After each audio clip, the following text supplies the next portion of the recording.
Hey guys, welcome to JazzedTutorials. Yay, another back to basics video. So this week's video is going to be very basic indeed. I am breaking down a few steps in a few of my videos I've made along the way. That way it's more simpler to understand, so I kind of. So one of those steps we've done previously in a video is a reflection. And there's probably been a couple or two or three videos I know specifically that I've done reflections in. And I've explained how to do them briefly in that kind of video. But in this back to basics video, I want to explain to you kind of in full detail how to do a reflection effect so that you're not confused in any videos you may see on the web or any tutorials you may find on the web. That way you know exactly what a reflection is, how you can do it in a simple way. Now, a lot of people that you may follow tutorials from, they may teach you a different way to do it. I'm not saying that's wrong. I'm not saying that that's, the worst way to do it. No, they may have their ways of doing it, and that's fine, but I have my ways of doing it, and in my opinion, my way is quick, easy, and simple. And that's basically what you want to see from me. So, without further ado, let's get started. Alright, so I've opened a photo. Now, I'm choosing one that's a full body photo, only because it showcases this tutorial quite nicely. But again, you can use any photo you like, and the effect will come out just as nice. So I'm going to go ahead. I've already erased the entire background of my photo, so go ahead and do that on yourself if you haven't already. Alright, I'm going to go and cut that out of my document and paste it onto my main document. Alright, I am just choosing a random blue background, but by all means, do whatever you want. Use a texture, I don't care. But whatever you're doing your reflection effect on, go ahead and open that particular document. Alright, now as you'll notice, my photo is a bit too big for my document, so I'm just going to resize that just a tad. You may or may not have to do that, I don't know, but if you do, now is the time to resize your image. Choose a suitable size. Make sure the size is relatively half the size of your document, because when you do the reflection effect, it's going to need to be almost the same size as your actual image, but not quite. Slightly smaller, but not too small. Alright, so I like that. Now let me zoom back in so you can see what the heck we're doing here. Okay. Whoop, that's too zoomed in. Alright. Oops. Looks like I forgot to erase that part of my photo. Alright, anywhooser.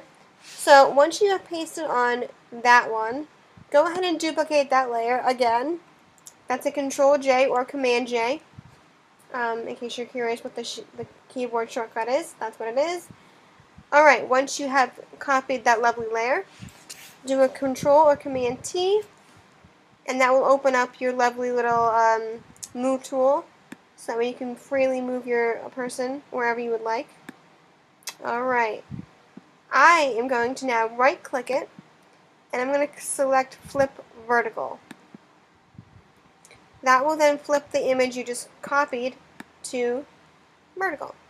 And you want to place it right below the actual person's feet, or below the image like I have shown here. Now at this point, you'll notice how she is slightly bigger. Now we could have resized the top image smaller, but I felt like that would look too ridiculous. So in this case, how you're going to fix that? Let me explain. First off, we're going to do perspective. Now perspective is basically a way of making an image look as if it's on the ground, making it a flattened kind of image. So go ahead and grab that left or right corner, and it doesn't matter which corner you choose. I'm just going to choose the right one here, but left or right will work on either end, top or bottom. And you're going to drag it out so that it kind of looks like she's on the ground. And you may need to use the top corners just to fix it a bit, because the top corners do also bring it out. Alright, so adjust all corners. Alright, once you adjusted all of your corners, you're then going to have to go back to the free transformation. And you're then going to have to resize it so that it suits the photo. So we're going to drag it over here a little bit, resize it a little bit, drag it back over a bit, and I'm going to move it right over there. And then I'm just going to resize it just slightly a bit more. And last but not least, I will drag it back out.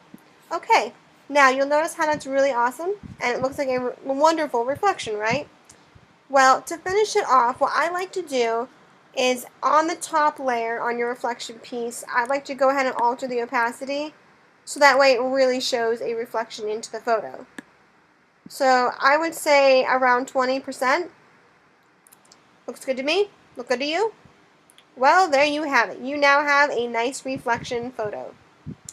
And that was all done under maybe a minute and a half.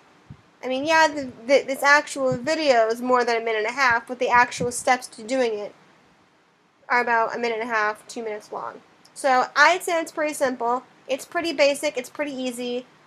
If you have any questions, which I'm pretty sure you won't, but if in the event you have a question about this tutorial, you can comment below, inbox me here, email me wherever, check out my website, Facebook, Twitter, whatever, Tumblr. I'm everywhere you are. So questions and comments and suggestions can go virtually everywhere. Alright, thanks for watching, guys, and I will see you in the next video.